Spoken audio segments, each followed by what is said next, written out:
personal life. That's part of the cost of being an elected official, I guess. People look into those things. I'm embarrassed by it. I've dishonored my wife. But sir, I didn't do anything to you. I mean, I tried to be a good congressman for you. I try to work hard every single day for you and your neighbors. I try to work to deliver for Rockaway, be here, answer questions, be as upfront as possible. I didn't hide. I came here to answer questions to try to make the city better. But I want to tell you something. If you believe that what you know about me, and it could be anything. It could be my voting record, it could be my personal things you know about me, it could be anything you want. You just can say you don't want to vote for me. I get that. That's the way it works. I had a guy yell at me the other day.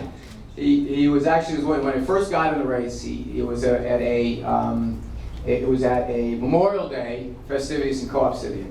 And it was a guy in a uniform in a wheelchair, and he comes by me, he sees me sitting, waiting to speak, and says, "You're a bum, I would never vote for you."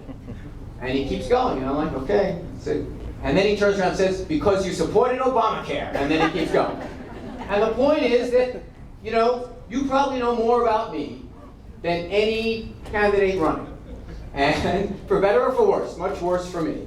And if you believe that disqualifies me, that is your right, sir, don't vote for me. I did not expect I was going to get every vote in this election, but what I can tell you is this, is every single day I'm out on the campaign trail, this is what happens with me. People are watching me, they're pressuring me, they're asking me tough questions, they're raking me over the coals. This is what you have to put up with when you're mayor. When you're mayor, you've got to have people getting in your grill, asking you tough questions. I didn't consider for a second canceling this event for me. I wouldn't think of that in a second. There hasn't been a single one that I have. Because if you want to be mayor of the city of New York, you've got to be able to stand the heat. And by the way, every single one of my opponents for the Democratic primary, maybe for the Republican primary too, has agreed on one thing. I shouldn't run. I shouldn't even run. If you think your positions are better, if you think your character is better, if you think you're a better person and a better candidate, why don't you want me to run? Let the citizens of this city decide who should be their mayor. Yes. For too long we have had their rights taken away.